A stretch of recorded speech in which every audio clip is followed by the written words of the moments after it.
Are you questioning your reality? Do you feel gaslighted? It's not you, it's the media. I am Suchitra and I'll be joined by Bhakti and Madhuri Shastri to eviscerate the propaganda, set the record straight, and offer much needed moral clarity. Tune in each week. It's not you, it's the media, a podcast by the Polis Project.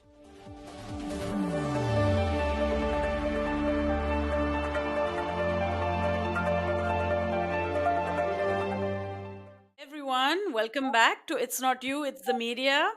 Here we are. My name is Bhakti, and I'm joined by my dear friends and fellow ranters and killjoys, Madhuri and Suchitra. So, welcome back. I think we have a fun episode planned, and we're also channeling something that Madhuri and I have a common interest in, which is forecasts and astrology, predictions. And we Ooh. are here to talk about how the media is going to behave with a Trump presidency. Okay, this is not their first rodeo. We've had Trump before in power for 4 solid years, and the media, liberal mainstream media, they were absolutely obnoxious.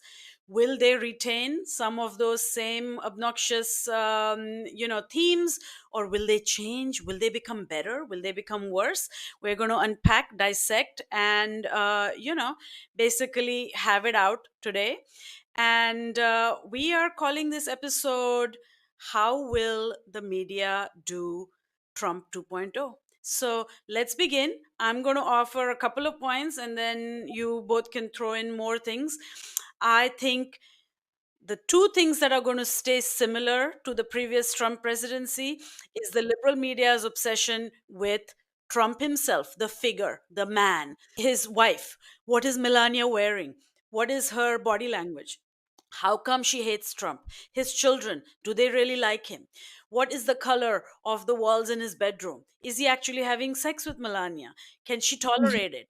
You know, and we're going to have the extra added benefit of learning a lot about his best friends, Elon Musk, and then our favorite Indians, Vivek Ramaswamy, Sriram Krishan, Kash Patel, all those guys. We're going to have a special Indian edition within this Trump presidency. But in general, I think we are going to see an obsession with him and reporting on him. And the thing that I have said many times before, the more you report on somebody, even if you're mocking him, even if you're criticizing him, you are normalizing by giving them that amount of space. And this is what I firmly believe is going to happen again. The second thing is that we all agreed as soon as we got the election results came out, white feminists are going to be insufferable. They're going to bring out their little resistance flags and they're going to pretend to really care, after not caring for years and years. So insufferable white feminists are going to be back. What else are we looking at? Let's unpack these at least. Do you agree, disagree? Okay, I'm going to jump in and say that the insufferable white feminists may be back, but they are fleeing the country because they are feeling like they're in mortal danger. So, right after the election results came out, listen, I'm not even joking. Right after the election results came out, for example, Ellen DeGeneres and her partner, Portia de Rossi, have fled the US. Oh, where And they are have they? cited somewhere in the south of France, I think. Seriously, I think they have moved to France. Um, they are very afraid of what's going to happen, and they have expressly cited that it is the election results that have made them flee. So maybe they won't even be around to resist anymore. But you remember how much the airwaves were getting clogged with the word resistance Mm, last term? yeah. Resistance this and resistance The that, only and take. clogging I experienced was with the pussy hats. Remember that? Oh, Yes. idiot nonsense. Go on. I think it's going to be a lot more muted this year. I mean, I think so far there has not been much talk about resistance, probably because, as you said, it's not everyone's first rodeo, and even more probably because the people who have been resisting have been also resisting during Biden, and it's usually disenfranchised communities, women of color, communities of color who never had the um, never had AOC's little break of being able to not resist and just go to brunch, They have been resisting. They will continue to resist. And obviously, the media does not give, a damn about their resistance. So it has been kind of muted. White women have been fleeing.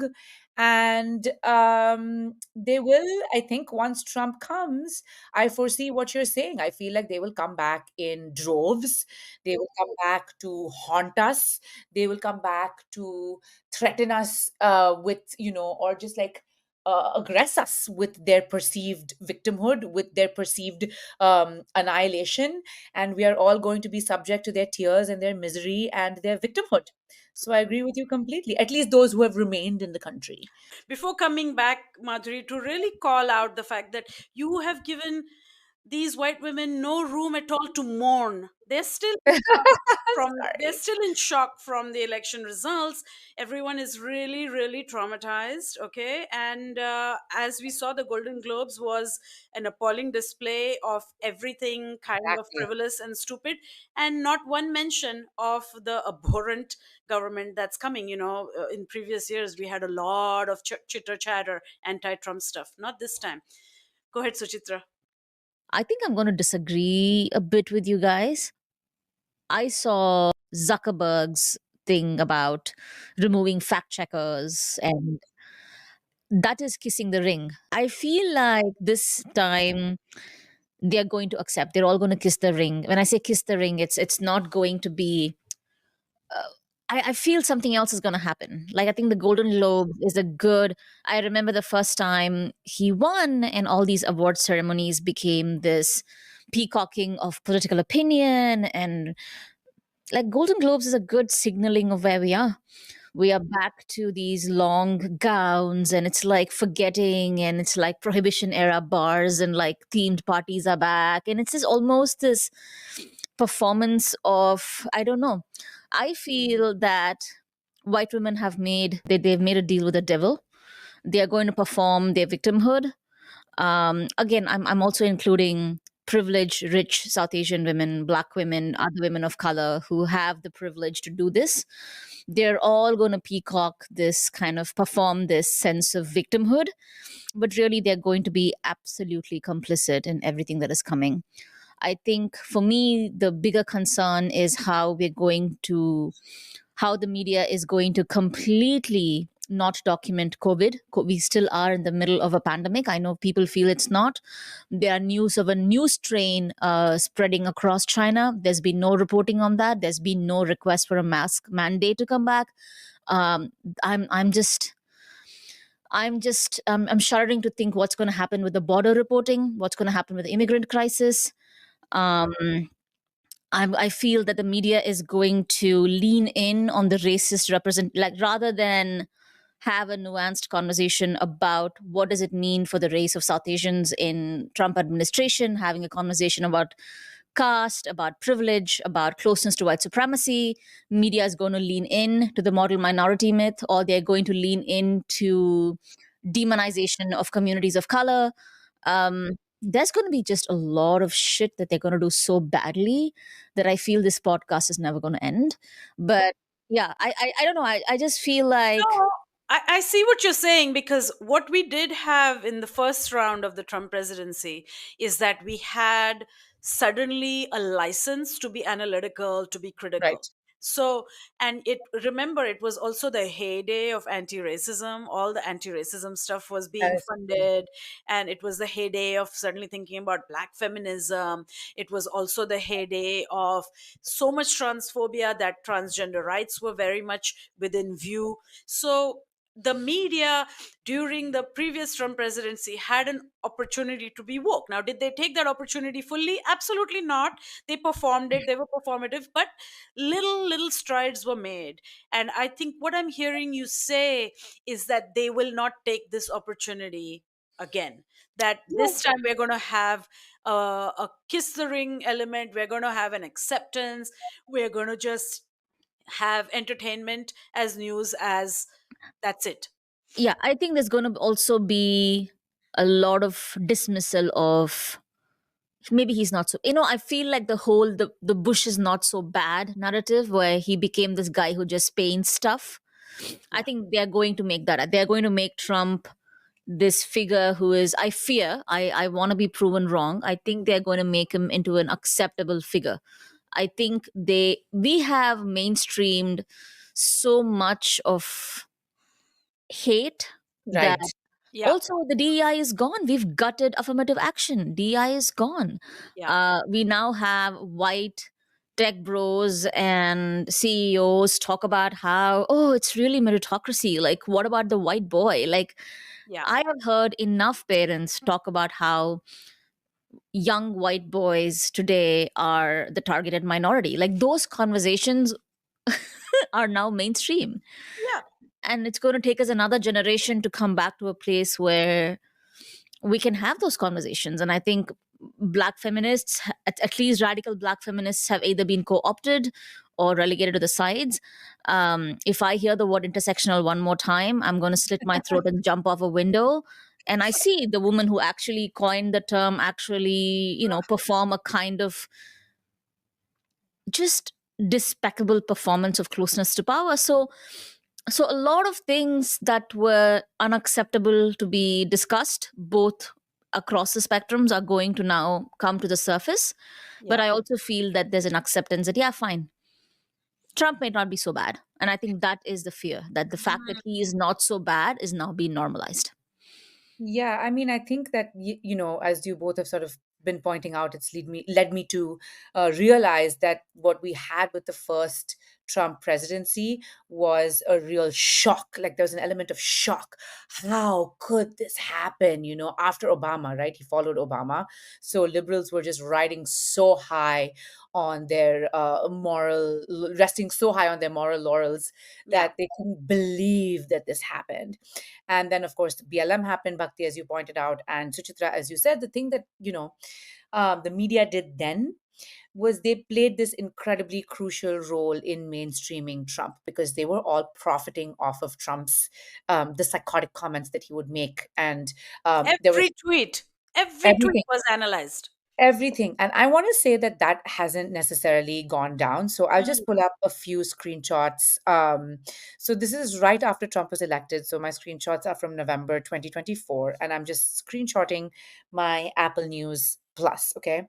And so here we have blowing his chance at realignment, a narrative on Trump. Trump's big win was also a win for Eric Adams. So, how's it going at Mar-a-Lago? And this is the top like these are the stories. Then, Trump just nominated Matt Gaetz for Attorney General. Trump picks Dancing with the Stars cast, not a cabinet. What we know about Trump's Fox News defense secretary pick. Trump is in danger of blowing his chances. Like it's all Trump, Trump, Trump, Trump, Trump, Trump. Like there's no real policy analysis. They are still sort of getting off on just regurgitating what he's saying, profiting off it.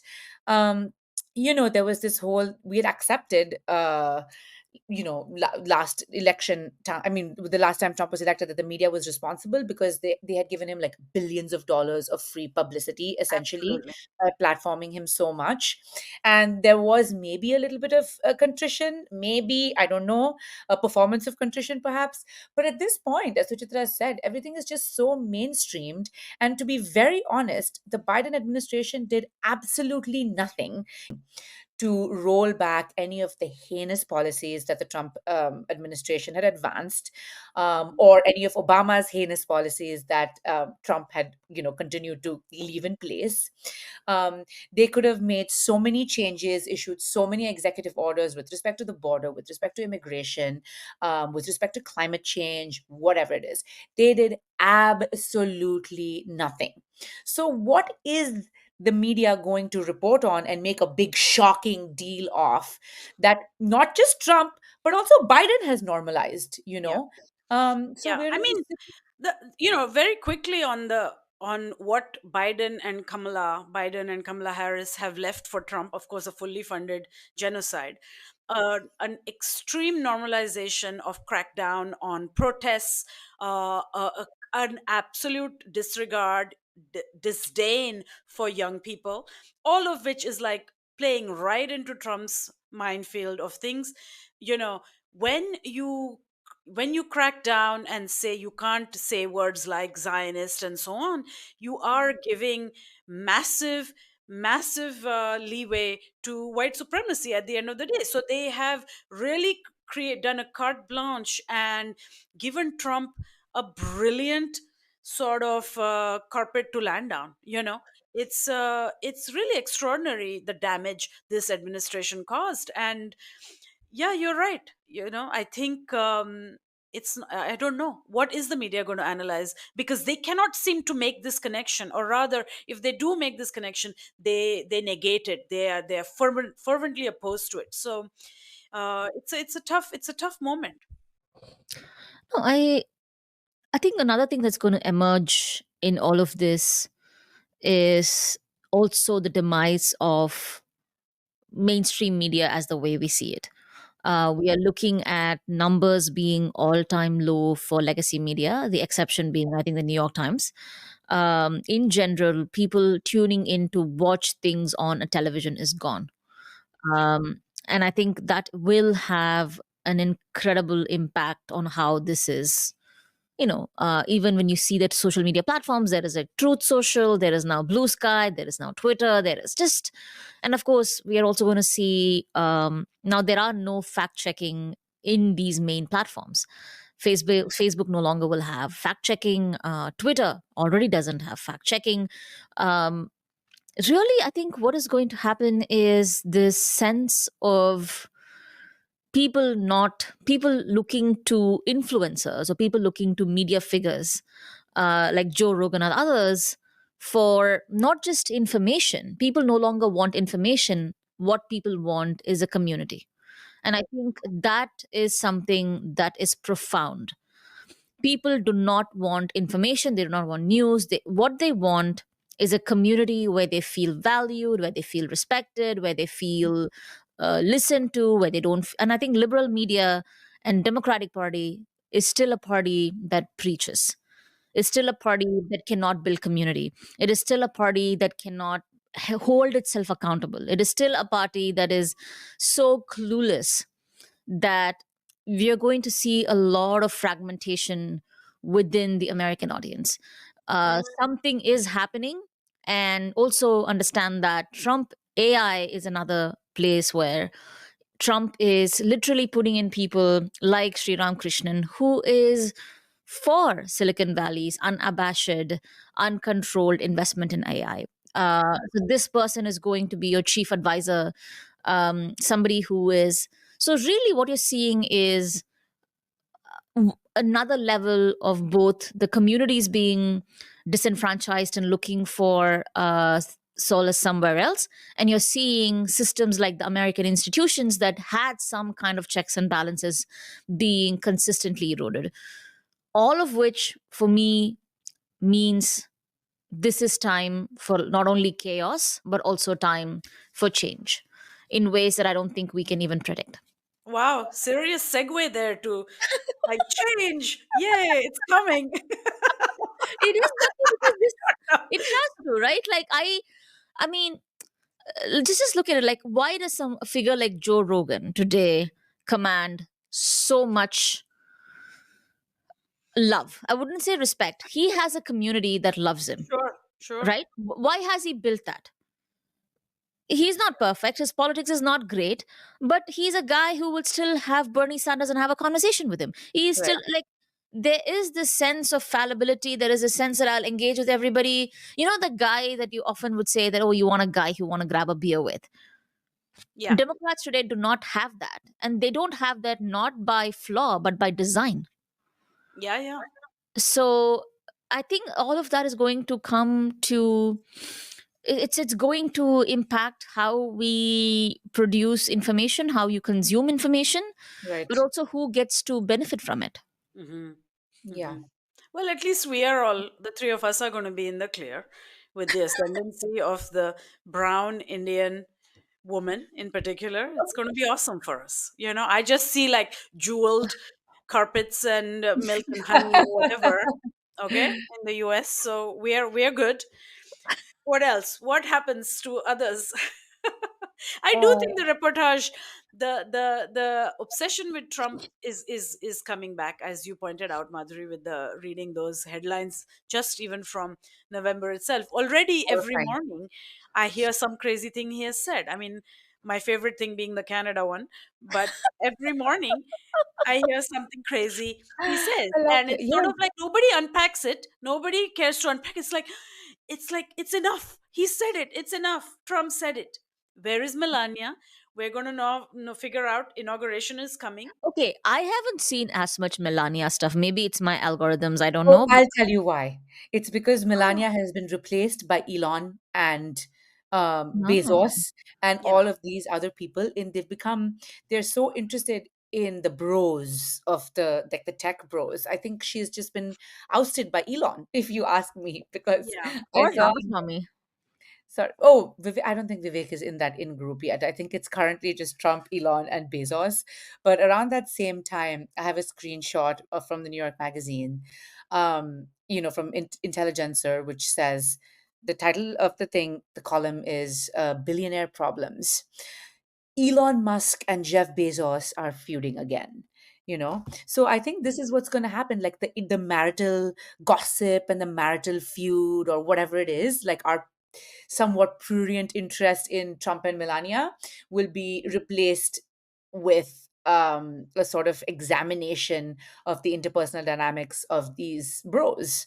Bezos and A- Sachs and And Trump's it does Trump. seem that Ivanka and that guy, what's his They're not name? coming back. Bannon They're Trump. not. What's his name? Jared Kushner. Jared. Jared Oh, Kushner. okay. I was Yeah, thinking. the Ivanka Jared situation seems to be done. I think that we are not seeing that. Maybe that the Melania's son, Baron. Barron. We're going to hear something or the other from there. There's There some was a sympathetic segment. There was a lens segment. towards him. There was a segment about him joining NYU and what people think if he's cute, and the girls are like, "What?" The girls you know, Suchitra. Uh-huh. Okay? The girls you know might be saying that, but I'm sure there's going to be some complicit girls who want to date the son of the president. I don't know. So So, all right, all right. where there's power, there's always a complicity of other people who are willing to Yeah. overlook anything Yeah. else. But what about late night talk show hosts? I understand that there is a decline in generally watching television, but that decline has been made up for format wise in terms of us constantly consuming 3 minute, 4 minute clips of those shows on TikTok, Instagram, wherever, right? And also, all those same people also have podcasts now. So those people are not gone, they have pivoted, and there's been a stylistic sort of shift, and we are going to get those same opinions and those same voices. They're just done slightly differently now. So I See, don't I think they're all gone and dead yet. So what are they going to do? Are they going to give us, are we going to get like the brilliant Jon Stewart style comedy, no. I think you know even what Jon Stewart is no longer turning up the way he used to. I remember in a time when we didn't have an iPhone, we didn't have this kind of on your face thing. I just remember Jon Stewart being between like 2004 and even till 2012 or 2010.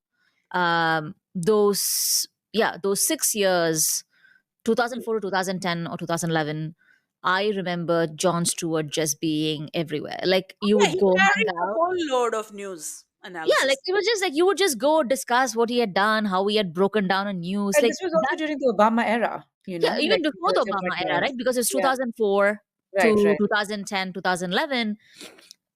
I just felt that even when I wasn't receiving information in my phone as much, Jon Stewart was a very he was a presence, right? Like the way he took even liberal media to task.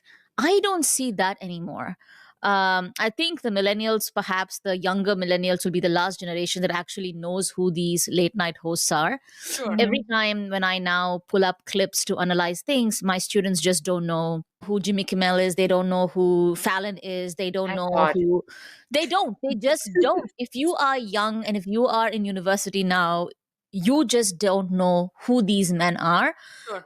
SNL still remains relevant again because Really? I think, yeah, because I think SNL has kind of They mastered the revamp themselves. Yeah, they have mastered the TikTok thing where you might not watch the show itself, but it is a Right. more diverse cast now. It is a more SNL seems a little bit more relevant, but none of the late night hosts are as important as they were when I was in my 20s or even in my early 30s. That is just not there anymore. What you are seeing is the emergence of these young political book talk influencers who are now breaking down. They also happen to be pro Palestinian. I don't know what's happening in the right wing ecosystem. I do not know who that late night show host is, because the late night was always a very liberal ecosystem. Trevor Noah is gone now. There was used to be a lot of hype around him. He's gone now. What was his Indian chick who had the late night show? Lily Singh. Lily Singh. I don't see Lily Singh anymore. Um, Yeah. I think Well, I think we're ushering in some sort of an age of the influencer and the podcast, but I think some of those people are still there. It's yeah, just the algorithm has entirely taken over. If you're not I in that algorithm, that's it, you know. I also want to say that those people are there, but they're still very tired. They're not really saying anything that they didn't already say 100 times during the first presidency. So who Yeah. wants to keep listening to that? It's like at this point too, for the younger generation, I feel like they can tell that these, the Kimmels and the Fallons of the world are essentially punching down, because it's kind of tired to see you make jokes about Trump constantly when these kids are in the know. And they know, as we said, that the liberals are just as bad. None of these hosts punches up anymore. Yeah. And I think that is a real problem. And Bhakti, you've pointed this out in previous episodes, that satire, real satire, is Yeah. long dead in this country. And I think that what I would love to see is an actual revival of that, because that I think can catch. That's something with teeth. I think that can. yeah. There's a moment for it. If there's somebody to take it, it would be great. But it's definitely not Hassan Minaj, and it's definitely not Trevor Noah, and it's definitely not any of these boys or Lily Singh or whoever who are going to take on that mantle at all, because all of them are too what's the word, enmeshed with power. Like Lily Singh is now South Asian glitterati. She hosts like the biggest Diwali party in all of America. She lives in Yeesh. LA, and year With after Priyanka year, Chopra yeah, a and year Maya after year, Harris. with everyone, Mindy, people are flying across the country, South Asians, to be a part of her Diwali party, and it looks like a wedding, like a Bollywood wedding extravaganza year after year. They go to all of these White House dinners. They have no moral conscience anymore. So I'm glad they're losing their audience, and I really hope that no matter how much they try to come back and change their format, if they're saying the same nonsense, that they don't actually end Mm. up wielding any power. Yeah. I would be grateful for it. The other point I wanted to make about this right-wing ecosystem and influencers is, I really think that to me, the right-wing influencers have permeated the mainstream. So I'm not speaking about overt political influencers, or people who have some philosophical basis, but I think the aesthetics of conservatism currently rules TikTok and rules Instagram. So if you look at, your Nara Smith, Ballerina Farm, like whatever, Momfluence, whatever it is, there's a very interesting TikTok I saw about the aesthetic revival of old money aesthetic. People trying to look very rich, quiet luxury. There are all of these Stealth wealth.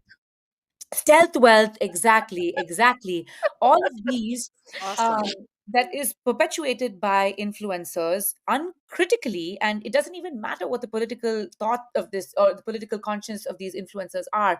They are peddling the aesthetics in a way that has really ushered in this new era of uncritical conservatism. Like no influencer, like first of all of the influencers on TikTok look and sound exactly the same. They are promoting just mindless consumption. It's a new fall, like what are you buying in your fall wardrobe, and everyone looks the same. I've ranted about this a long time, but culturally, New York used to be one of the most exciting places to people watch. And now I'm like, I was stuck in a traffic jam in Soho, fashion capital of the world, for like 2 hours last year, and I was so bored of people watching. Everyone looked the same. And the reason I bring up this clone mentality is to say that there is an uncritical acceptance from people of what influencers are uncritically peddling, which has ushered in, which is conservative values. Yeah. Copying is conservative, stealth wealth is conservative, old money aesthetic is conservative. There was this viral what is it, like a song, like a ditty that this that went viral. I'm looking for a man in finance, Oh my six gosh, it's five, still blue going. eyes, but it was like I know. everywhere. It was the Yes, most disgusting racist shit I had ever heard, and everyone was exactly, dancing to this crap. But exactly. also, did you see the Sophia Richie aesthetic? Like a black, and people are surprised that she's a black woman. Have you seen the Sophia Richie thing where she again becomes No. she was dating one of the Kardashian exes, and then she ends up marrying the rich guy, and automatically her aesthetic changes, and then now she's considered an influencer because she's, you know, this Yeah, is Sophia Richie. She's a black woman. Like she is a Yeah, biracial black woman, but it's like also the way in which she is projected as old money yeah, and stealth wealth, yeah. and it's just So, I mean, all of the trappings of conservatism, mindless consumption, an obsession with thinness, an obsession with buying and looking the same, looking rich, um, cooking things from scratch for your family. Like, fine, okay, I cook things for my family, but, not like Nara Smith does, while also wearing like Givenchy or whatever. It has really ushered in conservatism. And that's why I feel we are not seeing so much resistance, because to me, like, the right wing values yeah. Been rule absorbed. thought It's been absorbed really beautifully. completely. Gender Yeah. heteronormativity has been absorbed with Yes. this trad wife stuff. I mean, the hypnotic Nara Smith videos. I mean, I have to say, when it pops up, I do watch like to Yeah. the yeah, end, Yeah. you know. So yeah, And you it is doing it is doing a number on all our brains, and yeah. it is intense. The embed is intense. I'm still going to hold out, though. I think the Oscars are often, you know a good gauge sometimes of what the entertainment celebrity world will do. I do think the oldies like Meryl Streep and all these white feminist types are going to come out and are going to, have some sort of a last gasp of resistance or fighting or anti-Trumpness. So we'll see. But I hear you both on the normalization of a type of normative, white, right wing, fascist aesthetic and values that we don't even know, but we are consuming, we're okay with it.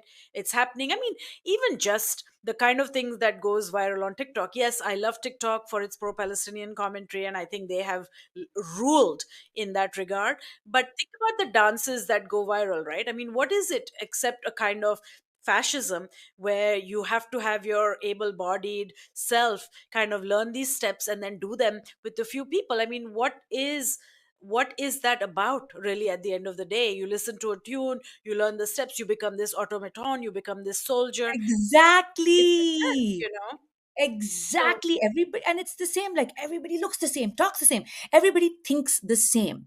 Everybody's houses look the same. Everybody. I mean, it is. It's kind of scary, actually, Bhakti, when you put it like that. It is yeah, fascist automaton. it's tough. Any Yeah. other final predictions? uh no predictions, but I do want to bring up this one segment that really annoyed me, where Jennifer Lawrence decides to speak up about Afghanistan, and What? somebody's like, "Oh This my was god!" recent?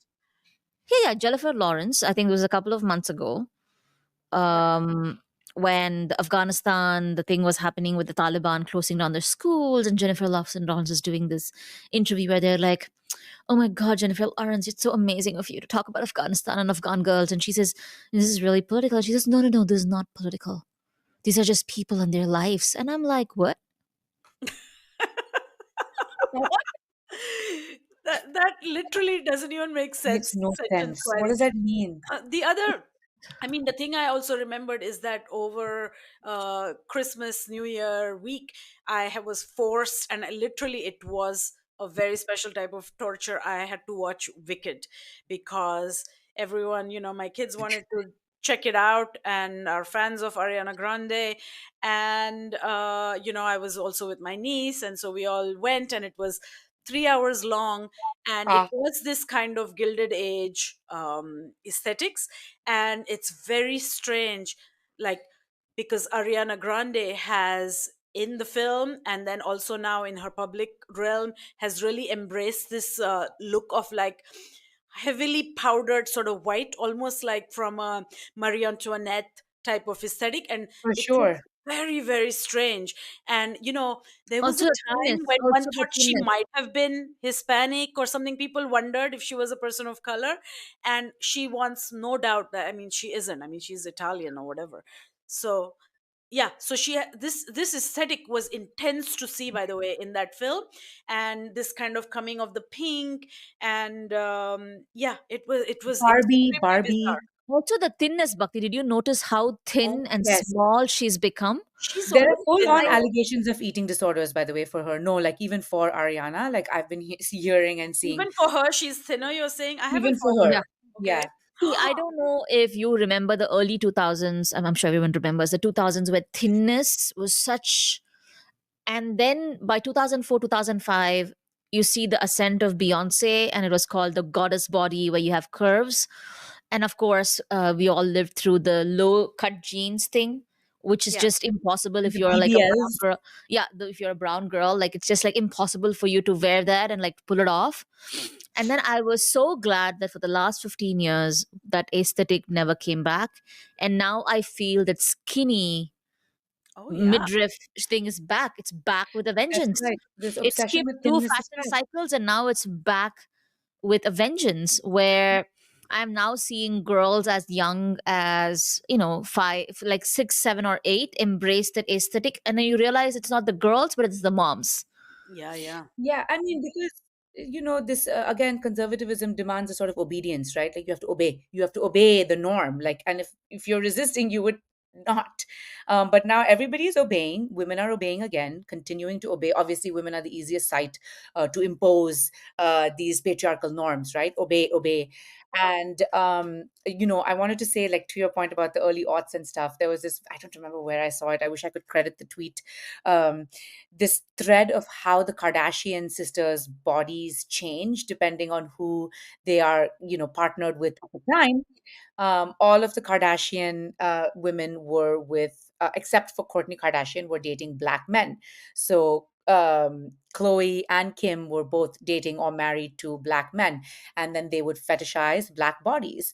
They would literally get their BBLs. She has a butt procedure, thin waists, curvy bum, big boobs, and she would put on so much makeup that she would effectively like make her face, like there are pictures of her and her sister Chloe looking like they're wearing blackface. Like that is how much bronzer they are wearing or whatever it is, right? So the internet was full of criticism for this, and they brought that intense hourglass fetishized black woman body back. And then when they started to break up with their Caucasian, with their black men partners and date their white men guys, lo and behold, they turned into white women. And I, in fact, showed my brother a picture of Khloe Kardashian, and he looked at it and he was like, "She's white," because they are literally white. These women are white. You would never know it, but Kim, now you do, because that's how she parades herself. And what are they doing? They're all on Ozempic now. They're all incredibly white. They're dating incredibly white men.